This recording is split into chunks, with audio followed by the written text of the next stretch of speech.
Hello everyone and welcome to another episode of For What It's Nerd. Today we are discussing the Acolyte, which of course is very controversial. We'll get into that in a moment.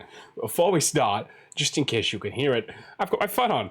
It is very warm today, very bright as well, so the quality is slightly lesser than usual, but hopefully we'll power through. It's going to be a pretty quick episode as well because it's really hot, so we're going to try and not overload the computer as we record today. So, with all that said, yes, let's talk about the Acolyte. Talking about heated, this has been probably the single most controversial product to come out of Star Wars yet. To be honest with you, even more so than the prequels, even more so than like Andor or anything. There's been a lot of controversy around the Acolyte. Now, a lot of it is unjust, and I will say that out of the gate, there are issues of comprehension around what is canon to Star Wars these days, as there has always been with these people who dislike current Star Wars. There's a lack of comprehension of how shows work that aren't around characters that are previous to the Star Wars saga, and there's a lack of desire to understand things because it's very much easier to keep hating on Star Wars than to actually grow and learn to like new Star Wars, which is, of course, very different than older Star Wars. But there is also very valid criticism about the Acolyte. Now, I'll kind of go through each point and kind of explain the extreme response, the normal response, and where I kind of stand with it.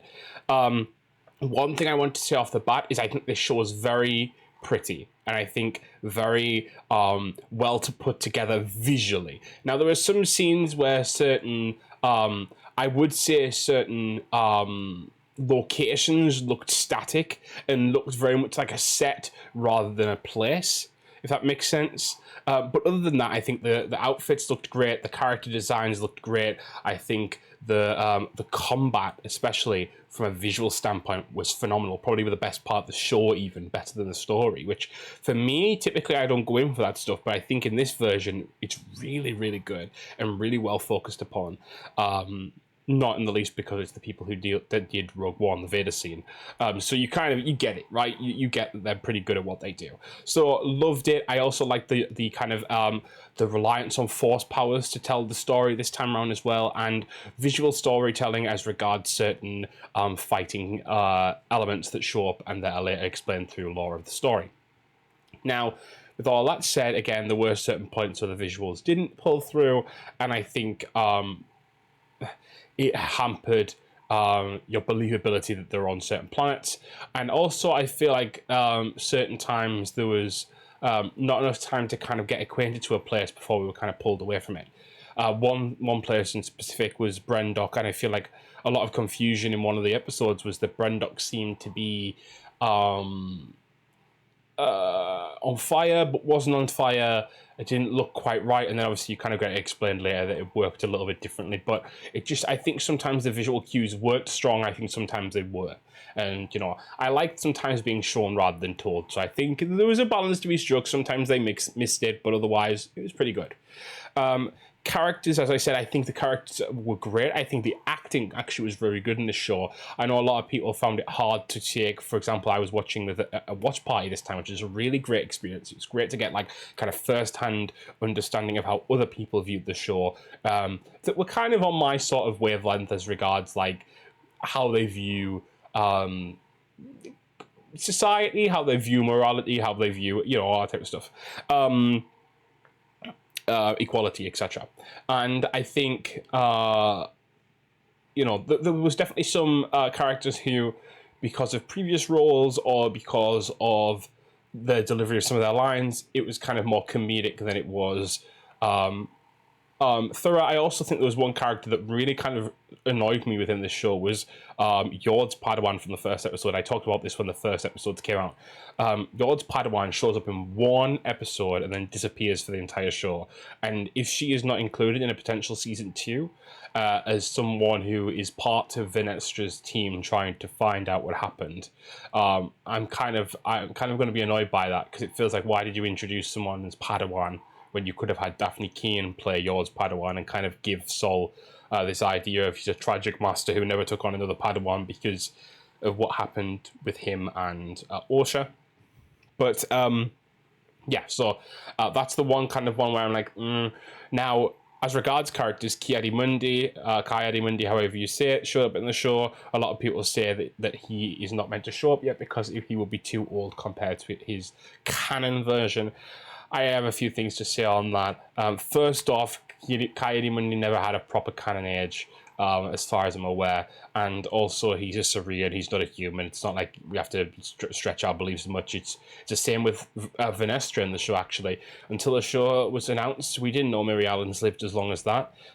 We thought they had a similar lifespan to humans, and there she is suddenly, who looks like she's middle-aged during a time where that is 100 years after her time as a Padawan in the High Republic books. So, there's been a few revelations as regards species. Never mind the fact that Mary Allens were also revealed in Star Wars Resistance to also be able to be born with pink-coloured skin. So there's a lot of shows that have done this throughout canon, kind of revealed new things about these species to us. Actually, Wookiee ages got changed right back with Solo, I'm pretty sure.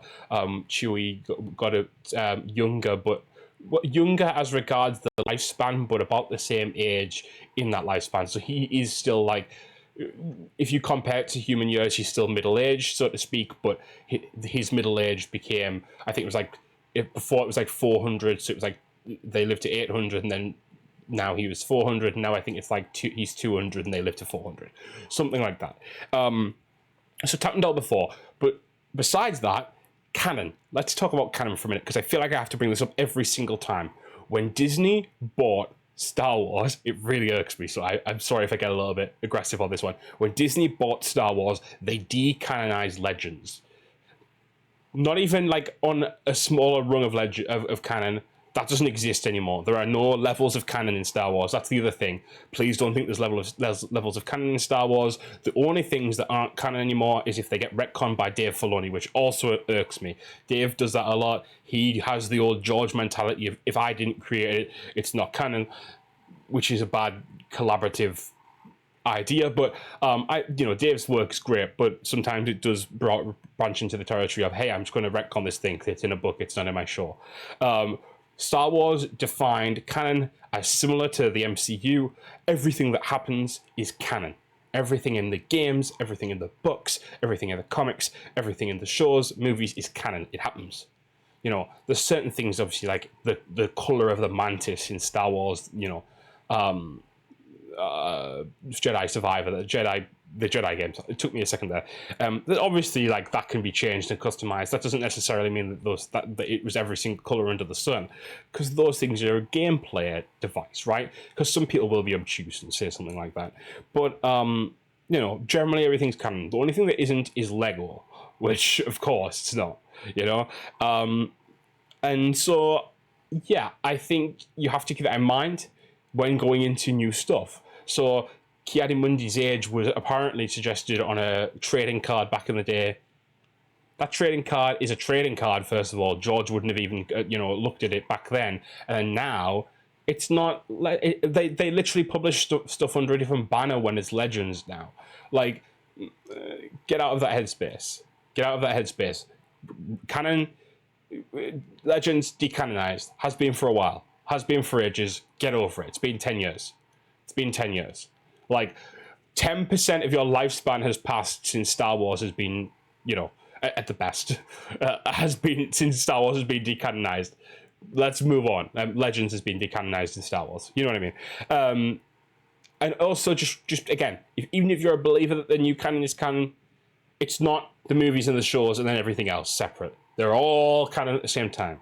So let's not step on each other. Let's not step on each other. Interesting fact about that, going back to characters, Venestra. I'm very interested to see what happens with Venestra if we do get a season 2, because I want to know how she became so morally bankrupt by the end of that season, because she is not that character in the High Republic books. Something bad has to happen at the end of the High Republic books. I need to catch up on those still, so don't spoil me.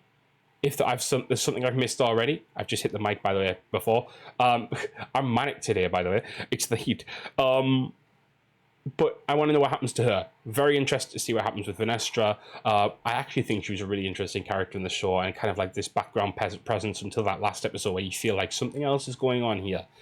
Same with Senator Raincourt, who was implied at the beginning of the season, shows up in this episode. It gives probably one of the most interesting kind of dynamics as regards to the Jedi, and seeing the Jedi as kind of this force for problems within the Republic.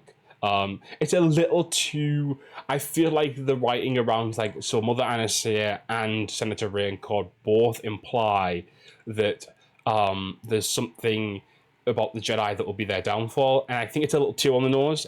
I understand that we have to get to that point, but I think it's a little too on the nose the way they're saying it, to be like, you Jedi are gonna bring us all down one day, and it's like, we know that happens, so you are kind of just like literally pointing it out to us.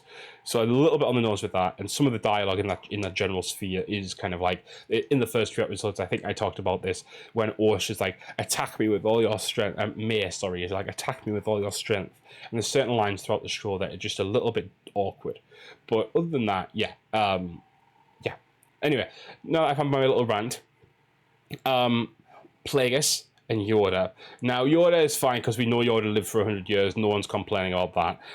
Very excited to see him, though, and I like the way they did it. They kept him sparing for this season, potentially to see more of him next. And I think, again, I don't think it's going to be like any kind of major role. I think it's more going to be like Venestra is kind of being informed by Yoda, and we go from there. I think it's going to be more akin to how Yoda was used in episode 3 to kind of juxtapose Anakin in those few scenes where they kind of had discussions. I think it's going to be like that. And then as regards Plagueis. Now, again, people are complaining that Plagueis doesn't fit right in the timeline, that why is he in a cave, etc. Sith do strange stuff. I mean, have you seen Sith on Korriban play Star Wars The Old Republic or Knights of the Old Republic? Sith are weird. Sith get really into their arcane shit. Plagueis could be doing anything on that planet. I don't even know the name of the planet. I don't think we got told the name of the planet. Amazing, though. I genuinely thought that the guy who was playing Senator Raincourt, who's also from Supergirl, forgetting his name off the top of my head, I thought he was going to be playing like a reimagined version of Plagueis as like a human instead, and kind of have him in the Senate, and then it's kind of implied that he eventually, in his older age, will take on kind of an apprentice, so to speak, and kind of political apprentice as well, intern, or however you want to put it, and it's Palpatine. I felt like, you know, in another 25 years or whatever, you could see that happening, right? Because Palpatine's pretty old by the time of, you could do that. Especially if you imply that human lifespans are slightly longer because Star Wars, because higher technology, I mean, we have a lot less technology than Star Wars, and we can live to like 100, 100 and, at a push 105, 10, it's happened. So like, you could definitely push that a little bit and be like, okay, yeah, anyway, I'm getting off track. Plagueis. I think it was great. I think, oh, I got shivers. I think it looked insane. I had to pause and rewind. I was shook. The only thing that I found really interesting, and a lot of people said it, was that it looked more like a biblically accurate version of Gore the God Butcher from what would have been Thor: Love and Thunder, or of course the comics that the Marvel comics that are congruent with that, which was quite funny actually, because it did look like a more accurate version of Gore, but looked great. I'm really excited to see Plagueis in the show proper if we do get a season 2 again. Now, me and Osha, I do think there are some points for like the story took some really not great twists surrounding those characters, and I think the story could have been handled better, and I think there could have been a lot better pacing, and I think some of the episodes definitely cut off at just very weird points to try and keep you hooked, but I feel like this is going to be better as a show to watch altogether at the end. Like now, if you went and watched it all, you'd enjoy it more. And also, I feel like maybe this should have just been a movie. Or like more long format episodes, like do like 3 long format episodes or whatever, and kind of fill out that Brendok arc in one. And the going back to Brendok again was kind of seventh episode just pointless to me. I mean, obviously it looked great and there was really cool fights in it, but very pointless. And I don't quite get what was happening with Mother Anastasia in that episode. But saying all that, yes, I do think. I think, let me put it this way, I think The Acolyte has potential. I think a season 2 is probably going to be better than a season 1. I think season 1 had a lot to set up, and I feel like it did it quite well for what it had. It had 8 episodes to establish a whole new time and place and story and characters. There is essentially no characters that are known before this, even like Vanestra. Yes, she was in some books, but this is a different Vanestra, and on top of that, a lot of people don't read the books. So generally, in this show, the only 2 people who are known from previous are Darth Plagueis, Ki-Adi-Mundi, who's a cameo, and Yoda. All 3 cameos, you know? So I think the show did really well for what it had to do in that sense, but I think it could have been tightened a lot more. I think, you know, you have the last show that kind of came out was Andor, and that was really strong in its storytelling. You know, you might not have liked the story, but it was strong in it.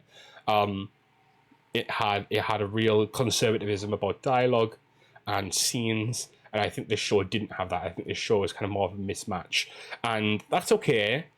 But sometimes you don't want that, you know? But saying all that, I did enjoy the show. I did enjoy watching it with my friends. We were all kind of theorizing throughout, which is like the best part of any show.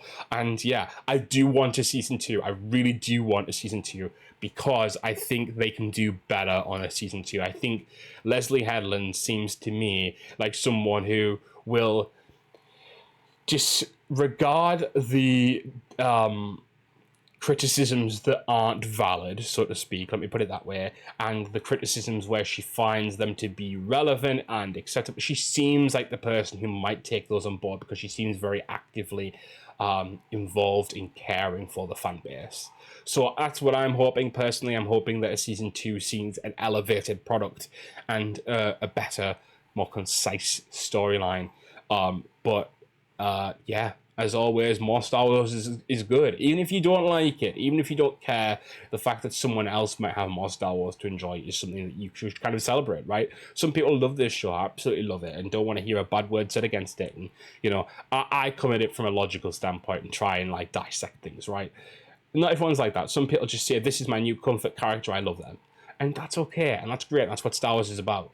So, for those people who love it, I'm glad you love it. For those people who hate it, fair enough, as long as you're not being, you know, cruel, immoral about it. That maybe is a bit too strong of a word, but as long as you're not spewing hate about it, as long as you're not espousing bad ideals, so to speak.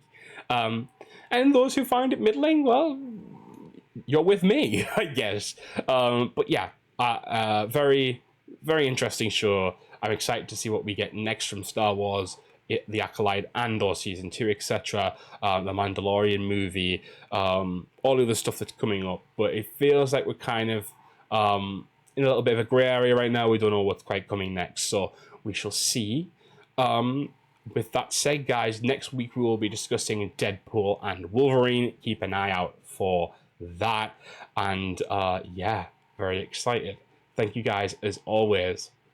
I'll see you later.